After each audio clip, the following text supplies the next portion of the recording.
jajar limo ana gedang dipangan lawa ayo nyuwun marang sing kuwasa supaya banjir bandang wis cukup sakmono sebab akeh korban sing durung ditemokno ana ketumbar jare mrica ayo sing sabar aja duweni sifat loso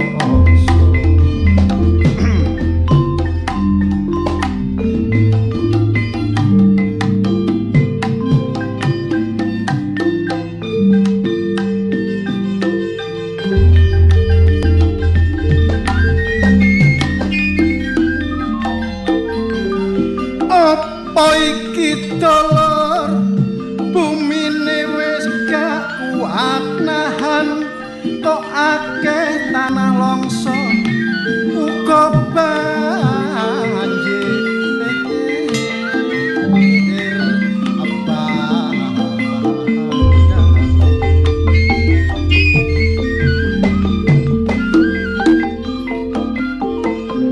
sampai penduduke bingung tolek fungsian ana lemah sing geneng sing dadi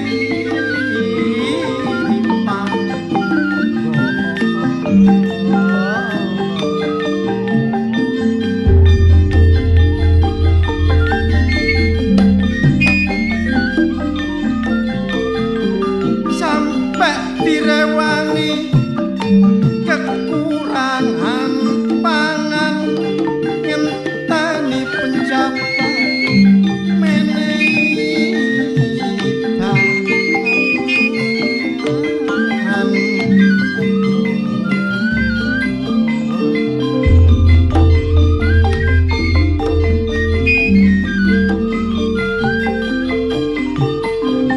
bareng wis teko dolor kabeh padha royokan sampe ana penduduk sing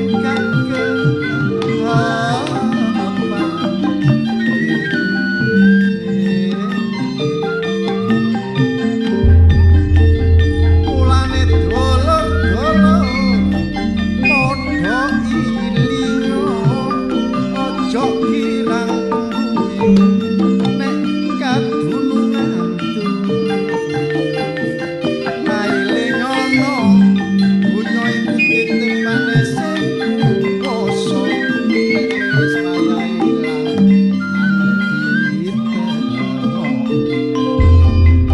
tapi saiki dulur akeh wong tolo kadunungan donya lali sanak bluwah sampai direwangi totoan nyawa areng wis angel sing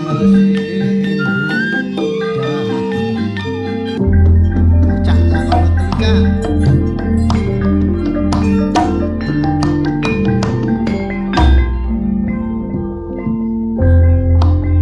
akeh wong sing padha ndeduna kepingin sugih donya lan bondo rino lan wengi nglakoni poso awake kepingin uripe muli ana maneh wong sing gak nerimo kepingin sugih ning gak gelem soro jaluk warisan donyane wong tuwa sampai direwangi totoan nyawa aku eling awakku dhewe oleh warisan sakmono akeh donya lan bondo tak ehaki dhewe saiki wis entek gak ono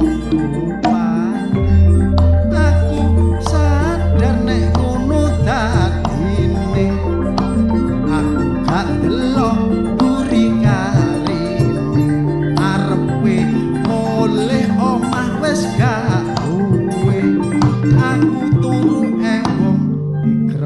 Satpol PP kembang melati mekare sore lodro KRI rak hiburan eman-eman cahayo nandur sing kena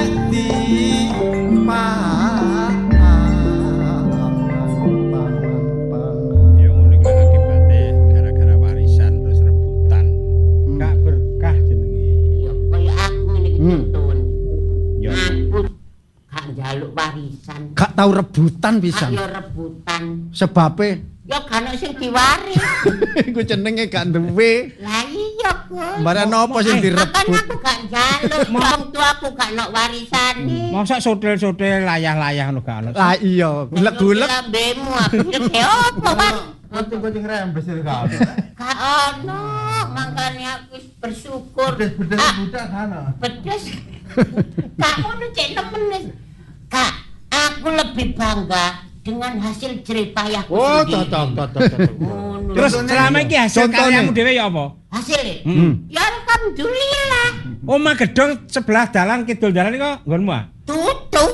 Oma sapa iku Tonggo. iyalah Aku nyasar. oh burine Iya. oma sing doyong Oma doyong iya iku. maksude nek ana angin ngetan doyong ngetan nek ana angin ngulon Melok ngulon. ngulon Iya. sombong berarti omamu Hah? sombong Gak sombong aja gak kuat kena angin dadakno. tapi jangan dibangun rek Rebutan oleh warisan. Iya, terus ono. Kena longsor. Oh iya. Kena banjir-banjir. lah Ono ae lah iya Wingi ku durung tuntas sing kurban iki durung temono nggak Cilacap. lho saiki kurban maneh iya Banjar. Oh, Banjarnegara. Banjarnegara Karena apa iku? Jawa Tengah ini. Akibat longsor ya. longsor maneh Cak Sabil mangkane saiki kudu diati-ati dhewe Berarti Tapi apa? maksude nek ana udan barang ngono iku Kalau udan-udan. nek liwat no embong Iya. ya aja sok ngiyup ana nggone uwit gedhe sing nggone pinggir embong Oh. nah kadang-kadang wong jenenge saiki ya cuacae gak menentu ya moro-moro ana angin was-was enak-enak ngiyup angin ya Iya. buanter wite roboh bayu kaya Bahaya. mobil apike kaya ngono saperubuhan Makanya aku agak Gak tuh. tahu parkir mobil nisore wit-witan. sebabnya apa Soalnya gak ada mobil aku.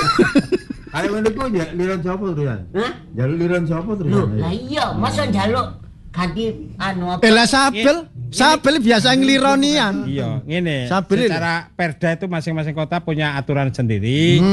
Kerusakan awak di parkir yang diakibatkan oleh milik pemerintah konon ada penggantian. Tapi iki gak Kompensasi nih, ngana. kompensasi. Tapi gak Oh. mesti tiap kota gak mesti, Cak. Gak semuanya kota-kota Iya. mesti ono. Nah, sing luwih penting, Cak, hari ini ono arek-arek SMA Dr. Sutomo.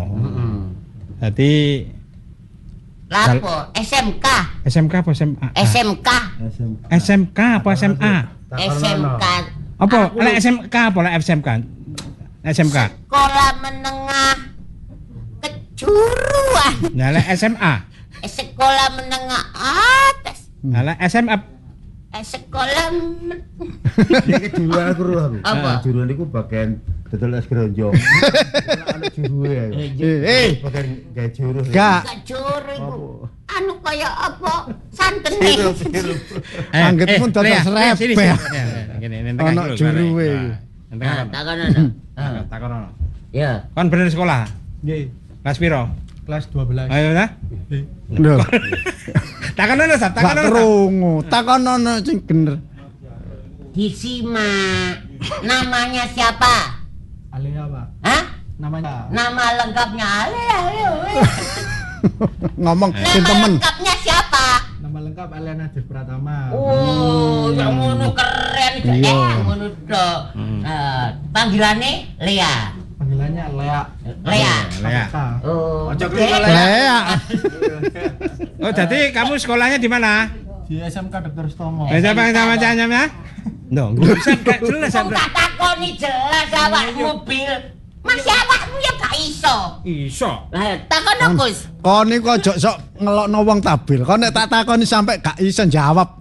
Awas kon. Iso aku lulus biyen. Iya. Coba. Kon tahu sekolah? Tahu nang pojokan tahu aku. Oh, saiki wis rabi, wis ndek bojo. Sapa? Awakmu. Jare sapa? Lho. Ya apa saiki tak takon awakmu luwih rabi ya. Alhamdulillah wis biyen. Oh, wis biyen. Ah. Duwe anak. Duwe. Heh? Oh iya.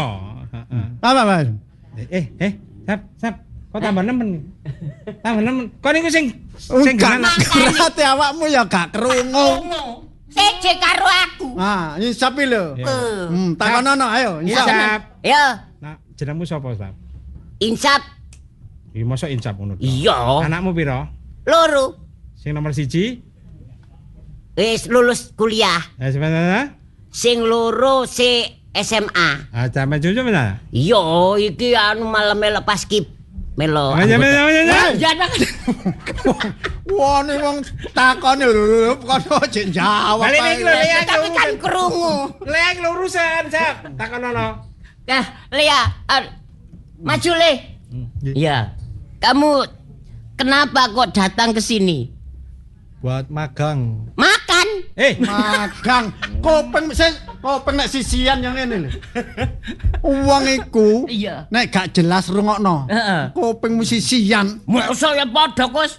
Sapi. Sapi. Sese. Ya, Kebo. kebo. Lho, sisian. Sisi Iya, sapi, iya. sisi kebo. Sapi Iya. sese. Kebo. Wong kaya aku Mas nek. awakmu Yo yo. gak iso ta. Ya, Jelas. Sing coba sing Sik, ndi? kiri.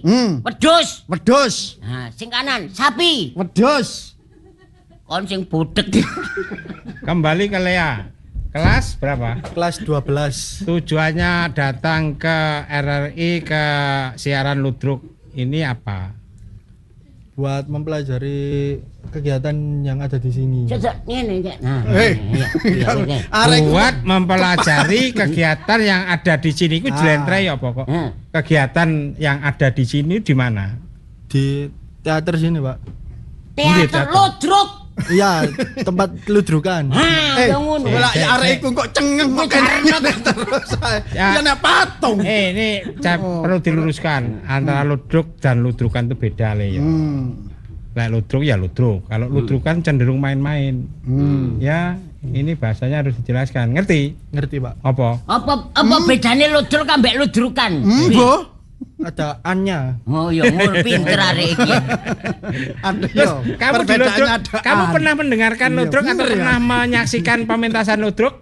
Belum pernah ini. Oh. Baru ini. Nggih. Nah, Ya apa rasane ludruk iku? menurut kamu ludruk itu apa sih?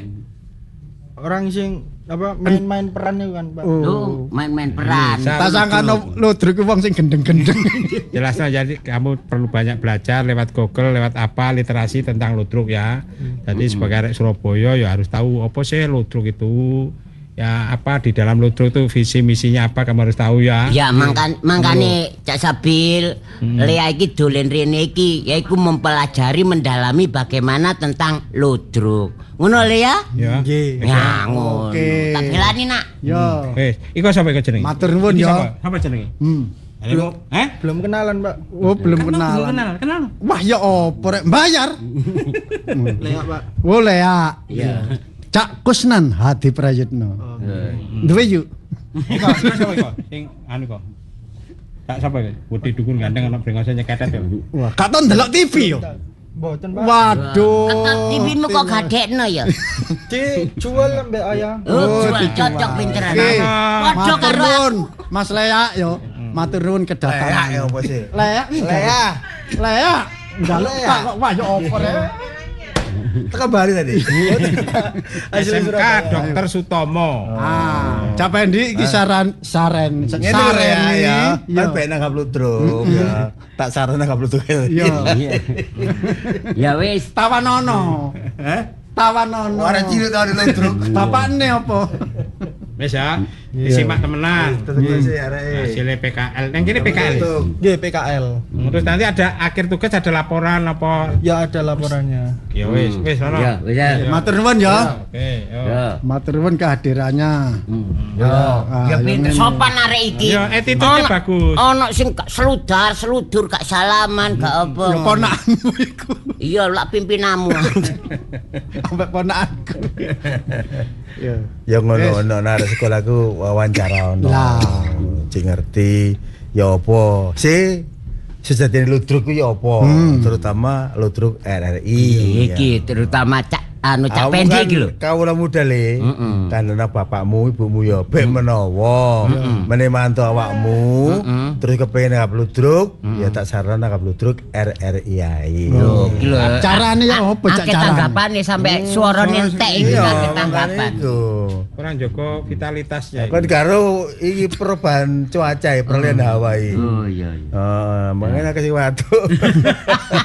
Terus tanggal pira meneh iku kira? Nah, Iki tanggale tak rahasiakno sih ya. Ya gak enak ku sih atuh diomongno lho ya. Ado ya Jane yo akeh cuma tak rahasiakno ae. Iya. Kakek rahasia. Akhirnya gak sido. Bapak pakai apa Iya, bapake ya kate nanggap kerjane sih, kate nyurat anake. Oh iya. Kate nanggap ikan manis. Terus karo Pak Lurah Matakim. Nah, iki panitia sing ngurusi Sekabumi Simo Pomahan. Iki rencana lho ya. Iya. Rencana kok situ yo enggak ngono lho. Soale iki apa ngarani? Apa? Nggone tanggane dhewe iku ya kepengin nang delok. Nah, iya makanya iku rencana nang ludruk RRI. Terus Bu Sukarni Mbok Syarif. Iku biyen waktu ngludruk peranan Mbok Syarif. Mulane saiki. Nek nanggap lakon sare. Ngono. Mulane selalu mendengarkan siaran ludruk RRI Surabaya. Aja lali dulur. Nek nanggap ludruk RRI jenengan rawuh mawon dugi mawon tenggene studio RRI Surabaya, kantor RRI Surabaya. Jalan Muda 8290 Surabaya. Menemui ibu kita, Bu Ketua Bu Purbandari SSN. Tapi ojo lali. Ojo lali. Semboyane. Ya, apa itu? Sekali di udara tetap di udara. NKRI harga mati. Berempat RRI Suara Budaya Surabaya.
Sugeng pepenggan yang siaran ludruk RRI Surabaya. Produser Sukasih SE. Produser pelaksana Afnani Awari. Ketua Ning Purbandari Sarjana Seni. Operator Cak Isna. Dalu niki ndamelampahan Pedut Tanjung Sari seri kali tamat. Ide cerita Cak Puryadi. Sutradara Cak Haryanto. Pengarah acara Ning Ami Sanjaya. Siaran dalu niki dipun bantu peserta magang SMK Dr. Sutomo Surabaya. Konco-konco ingkang nampi dapuan sampun sami siaga kadosta Lurah Darmajaya dipun lampahaken Cak Hengki Kusuma. Istri dipun lampahaken Ning Wiwi. Dene Rangga Seta dipun lampahaken Cak Sabi. Cak Insap dalu niki dados bayan. Penduduk dipun lampahaken Ning Ami lan kanca-kanca. Dene Resi Secolidira dipun lampahaken Cak Haryanto. Murid dipun lampahaken Cak Pendi.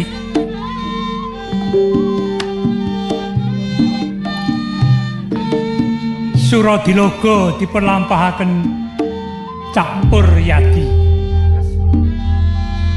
Respati dipun lampahaken Ning Eni.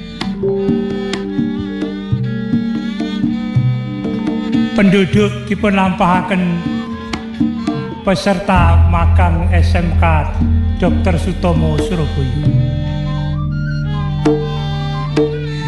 Derek-derek sedaya.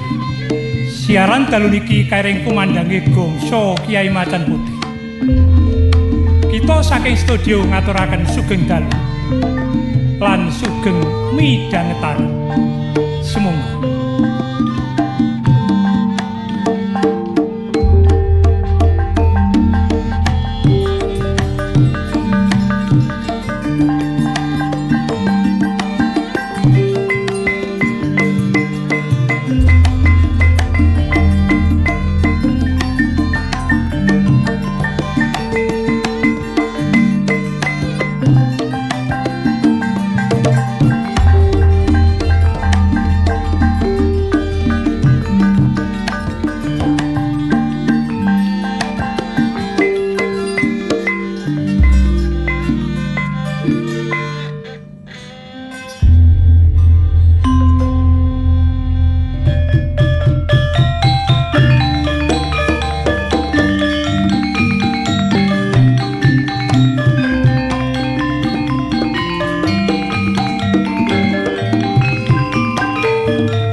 Nggih. Kok ngantos wonten dadosan mekaten niku pripun? Nggih. Niku soal Kang Lurah niki wonten sing sesumbar nantang ngoten lho. Kali Kang Lurah diladeni. Bapak kula ditantang kali pawongan ingkang dereng kenal. Nggih. Lho kados ngeten aduh. Ya napa niki? Gang Bayat. Rangga Seta. Nggih sabar nggih. Sampeyan kuat-kuataken nggih. Kok ngantos wonten kedadosan mekaten menika dunungipun pripun, Bapak disumbari sing gawe Karang Abang Desa Tanjung Sari ya Topeng Reges sing mau. Soale Desa Tanjung Sari menika kesro sing repot aduh ya napa maksude mboten donya brana sing di Joko tapi aku wis ngerti. Aku wis diceritani. Nggih. Kandayan. Nggih. Gak gowo banyu belas. Mboten waduh ya napa niki Nggih, Bapak. Belik ning ngarep sisih kono. nggih Ronggo Seto, Bapak. Bapak tulung nunggak semi barek kekarepane Bapak ya Le. Pripun, Yer. Bapak? Inggih. Kok ngantos wonten kedados menika lajeng Ronggo Tungkon lakune Topeng Reges. Topeng Reges. Iya. Lajeng kekajengipun Bapak kula Andi ngono Topeng Reges. mekaten. Nggih. Lek sampai Topeng Reges gak kasoran, aduh. Nasibe penduduk Tanjung Sari. Bapak gak iso ngarani Le. Nggih. Yer, Bapak nggih. Ronggo Seto. Nunggak semi ya. Barek kekarepane Bapak ya Le. Inggih, Bapak. Inggih. Ngestokaken dawuh Pak Bayan. ngaten Saya ingin. Nggih, Bapak sampean go mulih ya. nggih Tak tungkoni lakune saka mau Topeng Reges. Monggo. Bapak derekaken monggo monggo kula bapak nggih monggo dadi Topeng Reges sing sesumbar nantang bapakku minangka lurah ana dene. Ya. Mandek. Oh, iki Pak. Opo ngaglah tengah dalan iki? Aku Ronggo Seto, anake Lurah Darmajaya. Lho, anake Darmajaya. Iya. Dadi sing sumbar nantang bapakku wong kaya awakmu. Aku sing gawe untran-untran Tanjung Sari ya aku. Ya, Pamprihe mung kareng ngaco ana tlatah kene. iya. Saiki bapakku wis mok gawe kaya ngono saiki anake. Ronggo Seto sing ora nrimakno. Arep apa? Ora nrimakno nen bapakku sampe mok piloro kaya ngono iki. Gak nrimakno nek bapakmu tak kalahno mergo tarung ambek. Iya, wis sak mestine bektine anak marang wong tuwa. Ronggo Seto. Kon arek bayi wingi sore ate wani ambek wong tuwek. Durung pupuk lempuyangmu. Ning iki minangka tanggung jawabku bektiku marang wong tuwaku lanang. Oleh kon bekti ambek wong tuwa ning siji. Perkarane, lah nek kon arep wani ambek Suradilaga, ya Topeng Reges Suradilaga? Ya. Timun musuh duren, le. Ya, Suradilaga. Tak jaluk tobat to ya saiki yen sak durunge kena tak kandhani. Ayo. Yen ora kepaksa tak lawan. Bayi arep nguroni wong tuwek.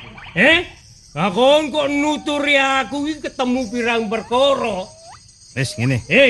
Ronggo Seto. Ya. Tetep bebasan nyambung watang putunge wong tuamu. Bela ambek kekalane Darmajaya. Iya, kaya mangkono iku. Ayo.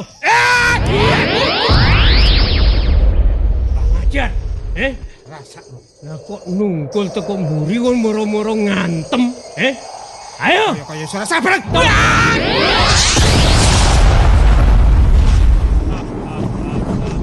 Suntaan ilmu mrih. Nek kon duwe aji terapno ajimu, ya tamakno iki Topeng Reges ya Suradilaga iki. Duwe ajian, ayo tamakno. Pisan malah. Ajen kok.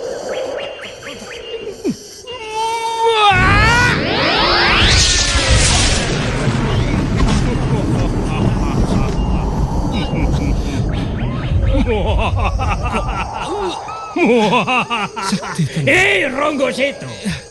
Ngentekno kesabaran. Gak mundur sejangkah teko ngarepku. Tak sorot ambek Topeng Waja. Ilang nyawamu legane.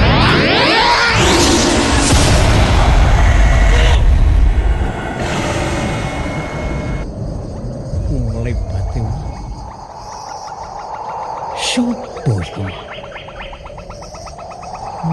Nganggo klambi putih-putih semlorotku melebat nyaut Rosito. Kaya-kaya dudu wong sembarangan iki. Ya. Durung ditimangsani. Le kon Rangga Seta. Dadi korbaning Suradilaga. Tapi aku tetep gurung trima. Ya. Nek perlu sak cindil abange Darmajaya bakal tak kisas tak entekno wong Tanjung Sari. Ayo wong Tanjung Sari adepono iki.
Bapak Resi, kok menika wonten panjenengan lajeng menika kedah kados pundi lampahi kene lungguh ndukure watu Suradilaga menika wau Bapak.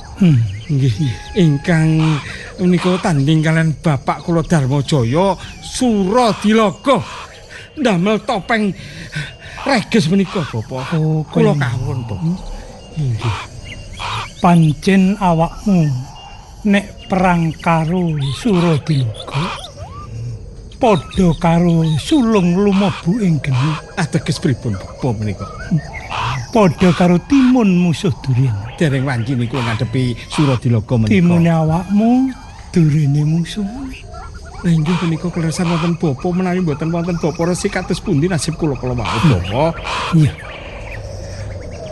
Kabeh iku mau awakmu ora iso meper nafsumu kepengin bales wirange wong tuamu. Napa Bapak pirsa kok wonten lampahan ingkang ngaten kados Suradilaga ngantos menika dendam kan bapak kula Darmajaya menika dunungipun pripun, Pak? 17 taun sing kepungkur. Lho nggih. Ibumu iku ditresnani karo Suradilaga. Nanging ibumu milih wong tuamu. Sebab ngerti yen Suradilaga tumindake tumindak angkara murka. Lajeng mekaten. Iya. Saklajengipun bapak kula Darmajaya meksa simah kaliyan ibu kula menika. Ora kliru kaya. Ateges Suradilaga menika nyimpen ingkang dendam ingkang boten saged dipun tahan ngaten. Mbok menawa kaya ngono. Dheweke ora iso meper hawa nafsune.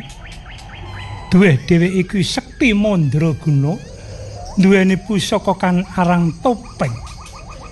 Sapa wong kenek sorote topeng reges iku bakal ajur mumur. Untung nalika awakmu kate disorot nganggo topeng iku mau pun bapa cepet-cepet nulung kawula. Nggih, matur suwun, Bu. Lajeng Suradilaga menika lak nggih setunggal napa sak peguron kalih bapak kula Darmajaya kok saged congkreh mekaten lajeng nerapaken ingkang pusaka ingkang mekaten menika kula kok mboten tinemu akal. Isen-isene donya iya kaya ngono. Wong perkara wong wedok akhire sedulur dadi congkrah dadi geger. Kamangka yen to wong wedok iku mau tresnani marang wong lanang. Inggih. Cara urip bebrayane ya tanpa guna. Inggih. Nyatane wong tuamu sing duweni rasa tresna karo arek wedok iku mau nganti saiki duwe anak awakmu. Inggih, Ibu kula menika. Heeh. Lah menika setunggal buron kalian Bapak kalian Pak niki Suradileka niki ateke nggih mestipun manjing sedulur tunggal guru tunggal banyu lak ngonten apa-apa. Bener, kudune senajan dudu dulur tunggal ketok kunir nanging ibarate godhong surup. Murah, mlumah murep seje rupane tapi inggih nek digigit padha rasane. Katen Bapak Guru. Mula iki kanggo tepa tuladha kanggone awakmu. Inggih. Senajan to ana bebaya kang gedhe kaya ngene iki. Awakmu kudu tetep ati-ati lan waspada. Ngestakaken dawuh Bapak. Ning kula mboten nrimakaken menawi Bapak kula dipun damel kados mekaten kalian Suradileka. Kula badhe menika dharma kula dhateng Bapak kula ajeng ngluruk menika Suradileka dhateng pundi sak menika, Pak? Oh, kaya ngono. Nggih. Pun bapa meling karo awakmu. Ngestakaken dawuh Bapak. Pripun? Ana apike anak iku mikul dur mendem jero mbarek wong tuwa. Inggih menika ingkang. Yen wong tuwa dilarani dening liyan, anak sabil. Iku ora apa-apa. Inggih. Nanging yen to awakmu sik kaya ngene tak kira tangeh lamun iso ngalahne karo Suradileka. Lajeng kersapun Bapak kula kedah Madepok malih wonten apa pripun Bapak? Ora. Ing kene bapa nggawa banyu. Pripun Bapak? Banyu sak jroning banjar iki ombene. Mekaten. Iya. Loh, ning wujudipun menika toya nika. Toya wening. Iya. Kedah klombe sak menika. Kanggo ngedem tim. Oh, mekaten nggih ngecakaken dawuh. Jenjo tumindak gerusa-gerusu. Inggih, Bapak. Sebab wong tumindak gerusa-gerusu mengkone bakal kesluru. Inggih nyuwun duka kula Bapak. Bapak Resi Caludiro kaya maringi bebungah karo aku nambahi bombong atiku kanggo ngadepi Suradileka. Saiki ngene. Nggih, Bapak. Sawise awakmu wis ngombe banyu bening, Inggih. awakmu bakal tak kei piandel. Lho, tasik wonten malih, Bapak. Iya. Piandel ingkang badhe dipun paringaken kula awujud pusaka menapa menika? Ngene. Sadurunge aku maringi pusaka awakmu, sedakep salutuk tunggal nutupi baban hoso. Inggih. Meminta marang kanugrahaning Gusti sing akarya jagat, muga-muga kanthi pusaka iki iso mbengkas karya. Nggih, ngestakaken dawuh. Menika kula rami lajeng umpami sampun kula rami kedah napa ingkang badhe kula lampahi Bapak. Kaya ngono. Tampanono pusaka. Kula rami nyuwun dipangestunipun Bapak. Iya. Lho, aning menika wujudipun mboten lumrahipun pusaka Bapak. Biasanipun pusaka nika arupi wujud tombak keris ning menika namung saderma pangilon. Damel napa kula menika sanes putri tapi sanes tiyang wedok, Bapak. Aja kaget. Napa Bapak badhe njluntrungaken kula? Ora bakal wong tuwa iki njluntrungake marang anak. Ning nyatanipun menika pangilon menika damel napa, Bapak? Napa kekiyatanipun? Oh, kaya ngono. Awakmu ngina marang pusaka sing tak paringake karo awak. Menika mboten lumrah, Bapak. Mokal pusaka awujud pangilon. Menika lak nggih mboten tinemu akal kula. Ngono. Inggih. Pancen kabeh samubarang ki mangsa kala. Nggih. Maksudipun Ora cocok karo pikiran. Nanging yen Gusti sing akarya jagat maringi pusaka iki, duweni kaluwen sing luwih bisa ngalahke marang musuh. Kaca pangilon menika. Iki pangilon rasa sampurna. Rasa sampur. Iya. Dados pangilon rasa sampurna menika kedah kula lajeng pripun menika tasih dereng mudeng Bapak.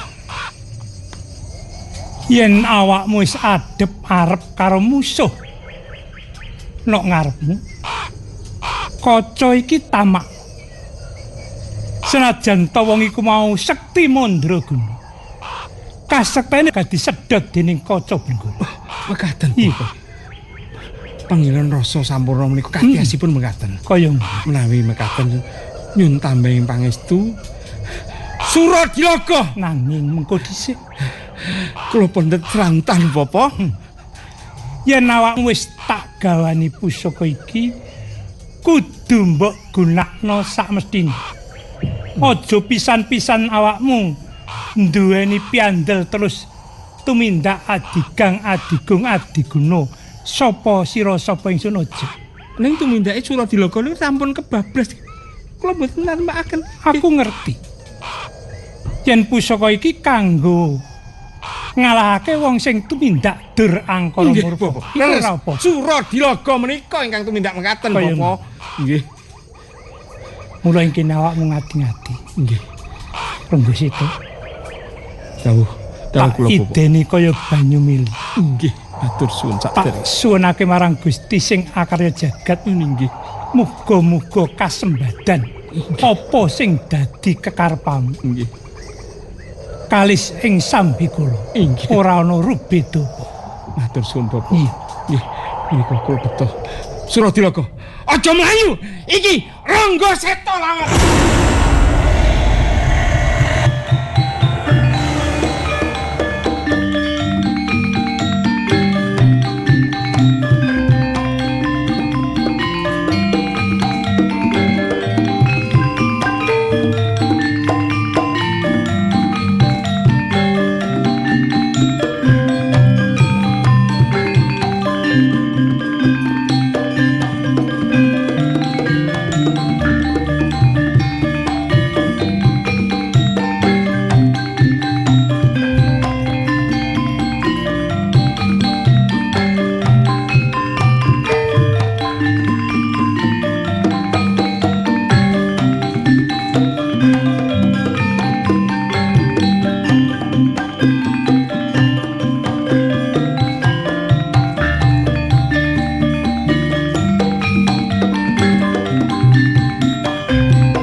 Kang. Nek tak delok-delok Riko iki kok gak koyok biasa. Sik durung lega rasane atiku. Sik durung lega. Yo, bener. Aku wis kelakon ketemu ambek Darmajaya nalika semono. Yo dhewekne jane yo gak wani ngadepi ambek aku. Ora wani metu teko pendopo Kelurahan Tanjung Sari nalika iku. Sampai kedadian tak bengok tak sumbari teko njabane desa. Aku matek aji gelap ngampar, suaraku tak kumandangno sak desa Tanjung Sari. Nganti keprungu kupinge Darmajaya nalika. Kang. Iki aku melok takon barek Riko. Sajane Riko nganti duwe pamikiran koyo ngono. Apa sih sejatine sing Riko karep? Lah iki sing durung tau tak kandhakno, sing durung tau tak critakno nang awakmu, sing awakmu durung tau tak dongengi bab perkara aku ambek Darmajaya. Mula sangka iku Kakang, aku kepingin ngerteni apa sebab lan musababe nganti Riko duwe kekarepan sing koyo-koyo ngono. Janjane iki yo gak pantes. Saumpama perkara iki tak critakno, tak kandhakno nang awakmu. Ya mergo iki perkara iki nyangkut kapribadenku ambek Darmajaya. Ngene. Saiki aku tak kondo bloko suta ambek awakmu. Ya mergo awakmu rewangku sing wis suwe ana kene. Dadi abang ijone apik eleke ya. Iya, Kang. Pantes lan orane aku wis ngerti. Ini lho, Han. Yo. Lakon iki 17 tahun sing kepungkur. Aku ambek Darmajaya.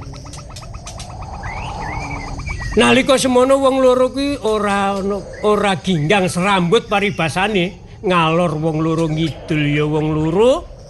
Ana eleke ana becike ya uga wong loro. Tunggal sak peguron aku karo Darmajaya. Oh. Dadi Riko iki isik tunggal sak peguron karo pawongan sing jenenge Darmajaya. Lah, mula saka iku 17 tahun nganti. Lah gene Riko kok nganti nyumbari. Nah, saiki nganti aku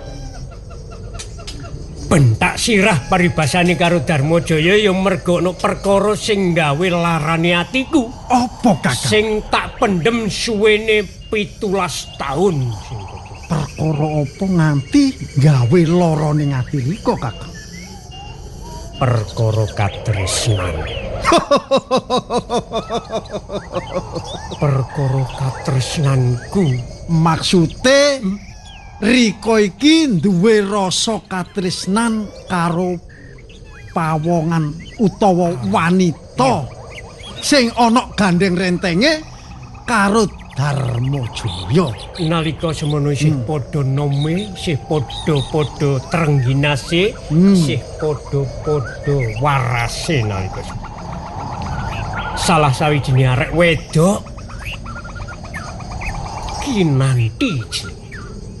Kinanti. Aku aku duwe rasa tresno ambek Kinanti. Ya dasare arek ayu, gandes, luwes, tur merak ati. Nalika semono isih padha nome aku tresno ambek Kinanti. Ning bareng tengah dalan aku wis kadung tresno ambek Kinanti. Ana kuno Darmajaya sing rebut tresnanku ambek Kinanti nalika. Dadi cekak cukupe Rika iki nduweni rasa katresna marang pawongan sing jenenge Kinanti. Dheweke ngrebut katresnanku ambek Kinanti sampai dadi saiki dheweke dadi bojone Kinanti. Ya iku sing dadi larane atiku. Ya mula aku ngerti. Aku Yo. gawe ontran-ontran Tanjung Sari. Kampunge Darmajaya tak gawe kisruh, nek perlu tak bong dadi Karangabang paribasan. Ning aku lak wis meling awakmu donya bondo aja nganti dijupuk. Gawen kisruh ae Kampung Tanjung Sari. Kang. Yen pancen Rika iki duwe kekarepan sing dialang-alangi mbarek pawongan sing jenenge Darmajaya. Wis tak ibaratno. Rika iki padha mbarek lendeng carang teko pucuk perkara bakal gedhe sing mburi. Iya. Ning awakmu gak perlu melu-melu, ya. Loh, kok aku gak oleh melok-melok campur bab ananing kedadian kaya ngene padha mbarek Rika iku nyepelekno karo aku, Kang. Gak kok ateges aku nyepelekno ambek kasektenmu, ambek kepinteranmu ki gak. Ning perkara iki lak ana perkara kapribaden aku antarane Darmajaya. Wis kelakon. Wis kelakon aku ketemu ambek Darmajaya. Terus perang. Penerewangi Pancakara. Kedadiane ya apa? Tos sing balung uleting kulit paribasan. Ya. Padha-padha nyuntak ajine tapi dhewekne ora ngerti. Saksuwene 17 tahun iki aku duwe peguron liya. Aku duwe kapinteran liya kejaba kaya Darmajaya iki. Durung nganti dhewekne tak sorot nganggo pusakaku topeng waja iki. Dumadakan ditulungi ambek arek nom-noman. Darmajaya dibopong digendong digawa mlayu. Ya iku sing dadi nesriaki. Durung lega. Aku nek durung iso mateni si Darmajaya. Kang. Ateges Darmajaya iku wis kedengser anggone peperangan barek Rika, Kang. Iya. Wis jelas nyoto kalah. Lah saiki Rika ambek aku mumpung ana kene. Terus karep Rika ya apa, Kang? Ya iki. Nek perlu ayo ditutup nganti tekan di tak ubere Darmajaya tak bujulo. Sopo iki?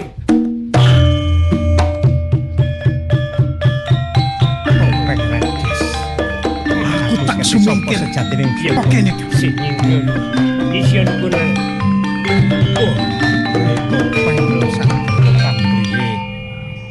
nutupi jati diri. Ronggo sito aku anak Darmajaya, ora nrima. Iki nek gak kleru Ronggo Seta Anake Darmajaya. Lho. Sing mok gawe piloro nganti kaya ngono iku. Jung.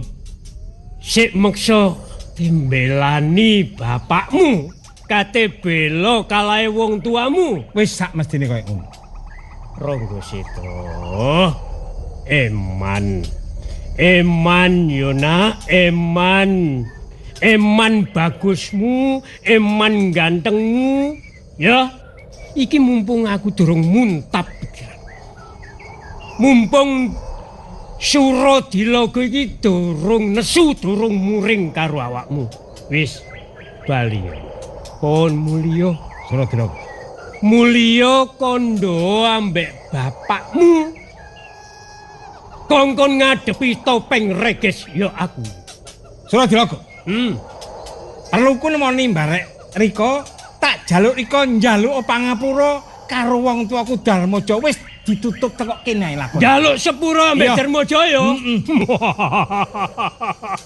Hei, Wis akeh korbane para wanita ana karang pradesan iki ya merga ulahe Suradilaga. iya, tak akoni aku sing gawe ontran-ontran Tanjung Sari. Tak rangket ya, tak adepne wong tuaku njaluk sepura marang wong tuaku lanang lan wong tuaku wedok. Ayo manut. Rangga Seta. Ya. Gak gelem minggat, gak gelem mundur saka ngarepe Suradilaga, kelakon dadi bangke. Ayo, Pancen bang. sampanono iki pusakaku topeng waja iki. Sora topeng waja gak kobong anggamu. Rangga Seta, sampanono iki. Hei.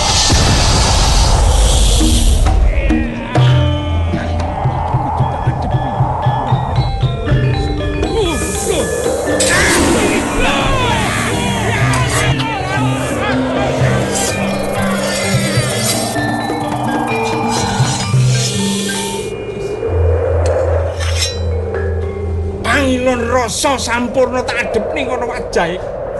Suradilaga nyatani keplayon. Tak uber ning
rasa-rasakno hawane omah iki gak enak, ngono gak koyo biasae. Ana apa sih iki kok hawane koyo ngene? Rasane ati-ati ki yo melok-melok gak enak. Kok gak tenang aku ndek kene iki. Sapa yo mlayu-mlayu iku? Sapa yo mlayu-mlayu iku?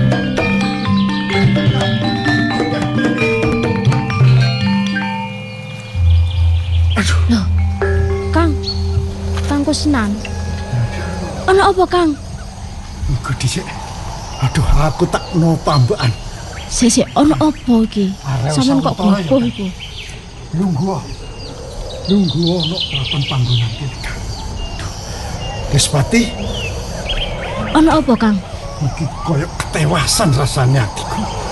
Loh. Iki wong tuane Respati yo Kakang Suradilaga. Kene Kang. Ayo sik. Ayo. Hai Kang. Aku kler. Aku jalan. Aku Lho kene Kang. Apa? Areo Santoro. Aku tak ngomong barek putrane Rika Respati. raiku panas. Awakku panas. Kang, mula sok. apa? Ana apa iki? Bapak kenapa, Kang? Cukupno omben-omben. Iya, tak cukupno, Kang. Banyu putih gak Bu? Kene. Ayo ki Kang. Coba. Iki Kang. Ombe. Ini ombe Kang. Iya, kene. Aku tak ngomong karo anakku, ya. Rika ngomong karo Respati. Ini, Nduk. Nggih. Iya napa, Bang? Bapak. Yo, bapak itu kalah tarung karo musuhe ya. Loh. Tarung? Karo sapa, Bapak? Wis ora takon musuhe bapak ku wong Tanjung Sari ya. Ya mengko Wong Tanjung Sari. aku tulung ngono ngene nak ya. Ada pono wong-wong Tanjung Sari. Ning ojo lali iki gawon pusakane bapak. Topeng waja iki gawenen lho ya. Topeng waja iki gawenen belanono kalahe bapakmu iki. Nek perlu gawenen Karangabang Tanjung Sari. Iya, Bapak. Bapak. Nan, tolong aku tuntunan, aku tak lerenono. Kanggo Senan. Kok areo sauntara. Iya wis tak ngomong arek Respati. Respati. Iya, Kang.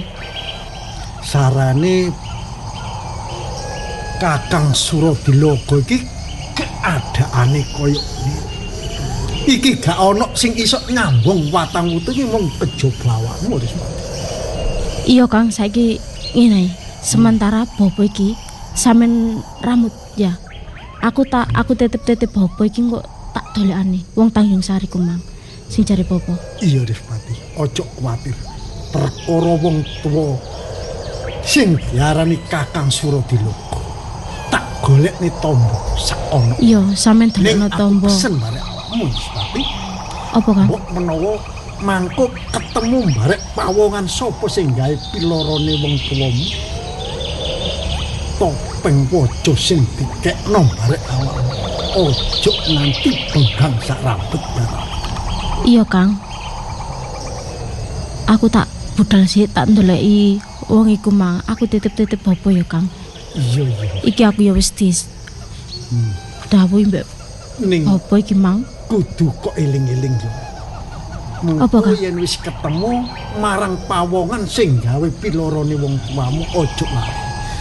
Topeng waja iku winangka pusaka. Ngerti ya? Ojo kuwatir, Kang. Tak jaga iki. Kaya ngono ya wis. Iya, Kang. Gak apa-apa. Kebat nang mangkato dolek ana endi papan panggonane wong sing gawe lara ning wong tuamu. Ya wis, Kang. Aku tak pamit ya. Iya. Aku nyuwun pamit aku tak mangkat sik ya, Kang. Sampeyan jaga Bobo. Hati-hati Respati. Sampeyan jaga Bobo ya, Kang. Iya, tak jaga.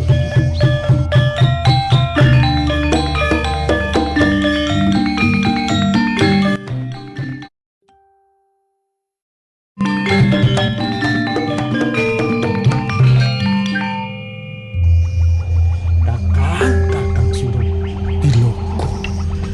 Kamangka Rika iki kenek diarani wong sing sekti mandraguna. Gak tedas tapak paluning pandu sisane grenda paribasane.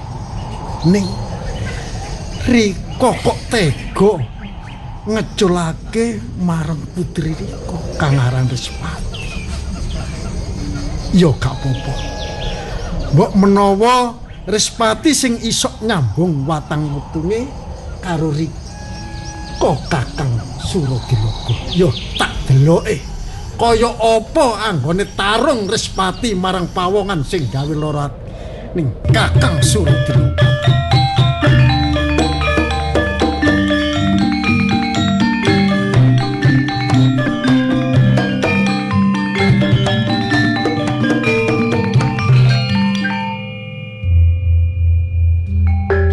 Jenenge Ramban Lembayung ket mau. Aku prosoku wis ngalih nang Tegalan kono, tapi sing kene iki seger-seger. Eman-eman iki. Pancene nang kene iki mopone sing udan-udanan kaya ngene. Wah. Tapi nek prosoku kaya malah udan-udanan iki malah nek bengi jarine mosok ya perawan-perawan ning kene mosok ya entek ki apa ya temenan to. Jare wingi ku ana Pak Bayan niku jarine perawane wis entek. Karek wong tuwek-tuwek. Waduh. Lah terus perawan-perawan ku di gawa nang ndi ra ngono. Lah iku kok krungu. Kene Nduk. Apa, Nduk? Simbo. Iya, iki ngombe. Wis omben, Nduk, omben. Ana apa? Iki mbok mau ramban lembayung iku lho jarene nang kene iki kok malah arek wedok-wedok ku bodho gak enek kabeh. Apa ya klebu awakmu to, Nduk? Nggih, Simbo. Kula niki saged odol, saged mlajeng. Lah kok iso mlayu sujune sok brosot awakmu? Nggih. Iku mau ya apa ceritane? Kula niki diculik. Nggih, dibeto tiyang niku namine Suradilogo niku kajenge damel tumbal. Sik. Suradilogo. Kaya ane iki kaya wong peguron ngono to? Nggih. Kaya wong pedepokan ngono ya? Nggih, Mbok. Kula niki kajenge damel persembahan napa ngoten. Alah. Mangkane iku kabeh prawan-prawan ning desa kene iki bodho entek iku mergo diculiki ngono iku ta? Kula niku nggih. Nah, tasik mikir, terus pundi rancang-rancang kula niku tasik kadang. Lah kira-kira kanca-kancamu iso mbrosot tangga mumpung durung. Kene, Dek. Wis nang nguriku kene. Wis arep nang ndi. Kene. Cedak. Kok ya iso mlayu aku. Awakmu kok ya iso mlayu. Lah iki marah perawan sik. Aduh, sik ijo-ijo kaya ngene lho, Nduk. Nek awakmu kan harus rada gedhe. Nggih, Simbok. Kula niki walah, iki sampean arek loro iki ya diculik ngono. Nggih. Diculik terus dipapan dibondo tadi, apakno? Dibondo mau nggih digong iku. Untunge kula berhasil melarikan diri ya. Oh, alah kok ya sujune sok brosot. Iki mau brosotmu liwat ndi? Liwat etan apa liwat kulon? Iku mau gak ono sing jaga ta, Dek. Awakmu iso mlayu. Konangan sing jaga diuber, Nduk. Untunge kula mau iso mlayu, Bu. Iku ne penjaga iso mlayu dadi nututi. Ya lah kancamu nang gurine ana eneh tangga iki. Sik ono. Sik akeh. Iki engko ya wediku nek sampe awakmu engko kabeh sing bodho mlayu engko diuber barek si kuwi Suradilogo iku. Iku jenenge wis kondang wong iku nah wengis sak kandhane. Wonge wengis kuwereng ya to. Gek tapi wong iku suwekti. Makanya dhewe nek sampe macem-macem wedine kok apa nyawa Nduk taruhane Nduk. Sing penting tapi awakmu ning kono gak diajar gak apa-apa to. Gak cuma dikurung. Kira-kira wong pira sing dikurung? Kathah. Akeh. Wedok-wedok tok. Ya gak ono lanang ya jelas pancene sing digoleki prawan-prawan apa meneh prawan sik prawan sunti kaya awakmu ngene iki. Ning, tapi kahanane ning kono ya apa ning? Apa ya wis ana? Nduk, apa wis ana sing wis didadekno kok iku lho persembahan ngono-ngono iku lho. Nggih. Kula dereng ngertos. Nanging nggih, ngoten niku kowe arep tak gawe tumbal-bahan ngoten sanjange. Aku kok ya medeni kok sujune aku ki wis tuwek. Dadine gak katut ngono-ngono iku aku gak kepilih sujune. Oh, dadi nek wis tuwek ki wis aman. Sing nom iki sing bahaya iki sing arek nom-nom.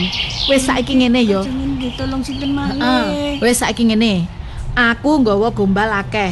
Awakmu tutupono sik klambimu. Ayo, iki nyonya nek klambine. Iki gombal iki jare elek-elek iki. Tutupno sik ning awakmu. Sik gak ketok nek awakmu ki ayu ngono. Tutupi dikerubungi ngene. Ditutup ngene. Nah, ngene tak benakno. Nah, ngene munyer. Nah, ngono wis ngono. Sitoke gorene. Alah, gek bocah ayu-ayune koyo ngene. Rak ya eman-eman iku nek trimo digawe tumbal koyo ngono.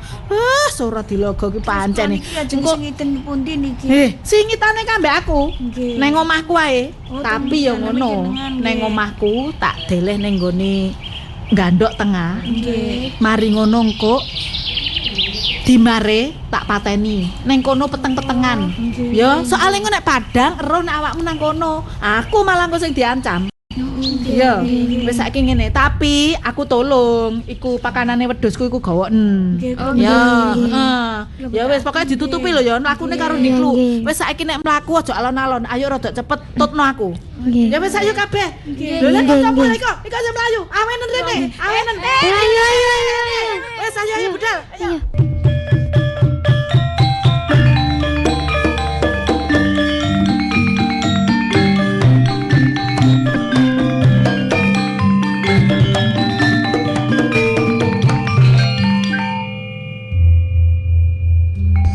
Sopo gawe topeng? Loh. Sopo kon? Mandek. Ya aku wis mandek. Milani Suradilaga. Iya, aku gak trimo lek wong tuaku mbok konokno. Oh, iku wong tuamu. Iya, iku wong tuaku. Iya, pancen. Wong tuamu mergo gawe pilorone wong tuaku saiki aku minangka anak ora nrimane. Yen kowe mbelani wong tuamu, aku semono uga mbelani wong tuaku. Ayo, kate apa saiki? Ayo, karepmu apa saiki? Ini. Nek iso mundur. Pompong durung ana kedadian. Sing aku ngareng kok. Aku gak wedi masih kon lanang. Kate lapo? Masih kon lanang. Ya, ojo kesen. Tamen. Ya. Ayo. Sisi. Solai anggone olah kanuragan koyo aku wis tau ngerti. Lapo mandek? Ayo. Usik. Yo.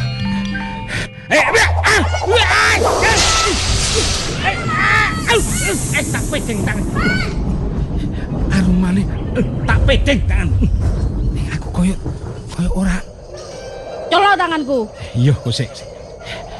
Kok ambune arumane awake koyo aku tau kenal. Sopo sejen? Ya!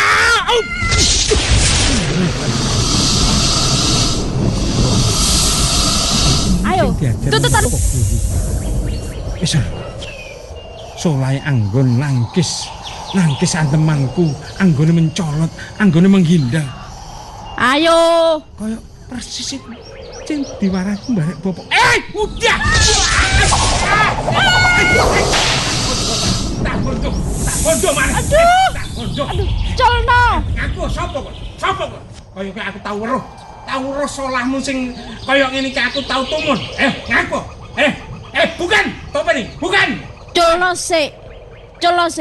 Tak buka, colno sik. Wis tak tun. Ngaku sapa? Aku, Kang. Kenal aku dah. Respati. Gak salah aku. Respati. Iya, Kang, aku Respati. Sik. Respati kok nggawe topeng padha karo sing digawe Suradilaga. Ana hubungane apa Respati mbarek Suradilaga? Anane koyo ngene, aku mbelani bapakku, Kang. Loh, dadi Suradilaga iki wong tuamu? Iya, iku wong tuaku. Respati. Dadi topeng sing kon gawe topeng reges iki topenge wong tuamu ya Suradilaga. Iya, bener. Iku wong tuaku, Kang. Sampai ono kedadian kaya ngene. Saiki topeng kon gawe kon ngadepi aku. Ateges kon kate mateni aku. Aku ya bingung, Kang. Ndek kene mbelo sapa? Aku roket awal sampean mang aku lek iku sampean. Dadi ngerti yen aku ronggo seto. Ya ero. Aku krasa rewet. Solahmu anggonmu olah kanuragen kaya aku aku wis ngerti. Bingung, Kang. Ya apa? Ngene, jenenge aku anak. Iya. Wong tuaku di gawe lara kaya ngono. Aku mangerteni. Minangka mbokno iki pancen selakone urip awake dhewe. Ning aku jujur takon, aku sik tresno mbarek Respati. Aku ora iso nglalekno Respati. Yo, Respati? Iya, Kang. Aku tresno mbarek awakmu, saiki tak balik. Ya apa Respati? Apa cik panggah kelingan lan tresno mbarek Rangga Seta ya kaya aku. Padha, Kang. Aku ya sak jam cik abot mbek sampean iki. Terus ya apa iki kudu ya apa awake dhewe? Ya mbok, Kang. Kene ya apa? Aku yo gak sampean musuhan barek wong tuaku. Aku ki yo abot ambek sampean, aku yo ambek abot ambek wong tuaku. Ayo ngadep Bapak Guru. Mbok menawa Bapak Guru iso paring pitedah lalakon iki pungkasane ya apa? Rangga Seta. Bapak Guru Respati. Jar. Loh, Bapak Darmajaya. Kok cek enak ngomong-ngomongan. Ya, mboten maka Respati lho. Nggih, lagi Suradilaga. Ajak rene. Mengko dhisik. Bapak secara dira nggih Darmajaya. Rangga Seta lan Respati. Nggih, Bapak. Iki ceritane ya apa kok iso nglumpukno kene? Nika Respati. Respati menika damel topeng ingkang nate dipun damel kalih bapakipun Suradilaga. Suradila ndamel ontran-ontran ngene kelurahan kula Tanjung Sari. Kaya ngono. Nggih, Sebabe apa? pamrih 17 tahun kepungkur piyambake gadah tresna kalian bojo kula kinampi. Oh, dadi kaya ngono. Nggih. Sumbar kali kula. Terus? Nggih, kula depi. Ning kula kasoran awit piyambake gadah ajian topeng reges. Oh, Niki. kaya ngono. Nggih. Suradila. Nggih, Bapak. Aku ora tau menehi awakmu pusaka topeng reges. Nggih, leres Iku Bapak. sejatine pusaka saka ngendi? Nalika semanten 17 taun sing kepungkur kula sak sambune ngangsu kawruh wonten ing Ringin Agung mriki kula sinau malih Bapak. Nggih nuruti brantaning manah kula lara ati kula kalian si Darmajaya. Amargi kinanti milih Darmajaya timbang kula. Oh, kaya ngono. Ning kula klentu dalan kula kliru. Kula ngangsu kawruh bab ilmu ireng ngantos kula nggadah topeng waja. Lan kula nggadahi gelar topeng reges ndamel ontran-ontran ing Tanjung Sari menika. Nalika semono awakmu rumangsa sekti mandraguna. Nggih. Ora ana sing bisa nandingi. Nggih. Tapi nyatane saiki Nggih. awakmu kalah Nggih. karo pengilon sing digawa ambek Rangga Lah Seta. nggih, pungkasanipun kula kok tasih kawon kaliyan Rangga Seta anake si Darmajaya. kaya Kula ngono. nyuwun pangapunten Bapak. Nggih, sak mangke. Lah niki. Niki, Bob. Nggih, menika Respati Bapak. Sik, aja ngomong Respati menika. Terus hubunganmu karo Respati ki apa? Menika ingkang wanita ingkang kula tresnani. Lah Respati ki sapa? Anakku. Lah. Anak Rika. Iya. Aduh. Darmajaya. Iya. Sepurane sing akeh aku ya njaluk sepurane awakmu ya. Sampeyan ngomong terus terang. Nggih, Bapak. Iya. Dos pundi wong niki Respati niki nggih anak kula. Iya. Rangga Seta anak kula. Tapi kula tresno kalian Respati. ngoten e. Kula nggih. Lho. Ngene. Ngerteno. Suradilaga Darmajaya iki Nggih. uga murite Bapak. Mekaten. Yen awakmu tetep duweni rasa mangkelan gelo perkara bojone Darmajaya, iku ora ana entek. Nggih. Yen disebut peperangan, senajan ditulis kanggo Mas Inten Rajabala, iku tetep nggawa pengorbanan. Nanging sing tak jaluk dina iki, awakmu kudu bisa mungkasi perkara iki. Nggih. Welas asya marang sak padha-padha. Luwih-luwih marang wong sing paling mbok benceni. Iku kudu mbok welasi. Bapak kula dipun lamanaken nggih Bapak nggih kalih Respati menika Bapak dinten ugi. Dinten ugi. Dinten ugi. Alon tadi sih. Ki Rangga Seta kok kaya ni Bapak. Ngene. Yen pancen anak-anakmu wis padha senenge, Lah nggih menika lho Bapak. kanggo ngraketake seduluran. Aja sampe medhot seduluran. Awakmu bisa medhot iline banyu paribasane, nanging aja sampe medhot seduluran. Leres Bapak. Sebab mulya-mulyaning wong ana ing alam padang iki yen akeh sedulure. Iso Leres. tolong tinolong barek sak padha-padha. Nggih, kula enget tok dawuhe Bapak rumiyin, wejangane Bapak rumiyin, nggih. Ora ana kamulyan tanpa paseduluran. Bener. Nggih menika lho. Ucapipun Bapak sing kula eling-eling nggih niku Bapak. Suradilaga. Iya, Darmajaya. Rika wis krungu dhewe nek anak Rika Respati karo anakku Rangga Seta. Matur bapakmu wis padha-padha tresnan. Iya. Terus iki ya apa? Ya apa? Nek nurut pamikiran Rika. Belum. Ya awake dhewe saiki wis dadi wong tuwa. Wong tuwa kuwi ya mingtut wuri handayani ngono kae. Ngono. Iya, dadi karepe anak nek panjene wis padha tresnane mbok iya. Aku yo legowo, yo dirabekno ngono. Heeh, lah nek sampean gelem yo ayo arek loro iki dijodhokno. Dijodhokno sampean karo aku besanan. Tetep nyambung paseduluranku ambek sampean Darmajaya. Ning janji lho. Ya. Janji ya dulurku. Suruh dilogo. Iya. Lek tumindak Riko sing koyo ngono iku biyen. Saiki ayo ngekei contoh karo masyarakat Tanjung Sari. Lek aku bebesanan karo Riko, ayo podo-podo ngewangi aku supaya makmur Tanjung Sari. Iya, saiki sing wis ya wis, ya saiki ayo buka lembaran sing anyar. Nggih Bapak. Bapak Setya Ludira, kula nggih namung nyuwun pangestu Bapak.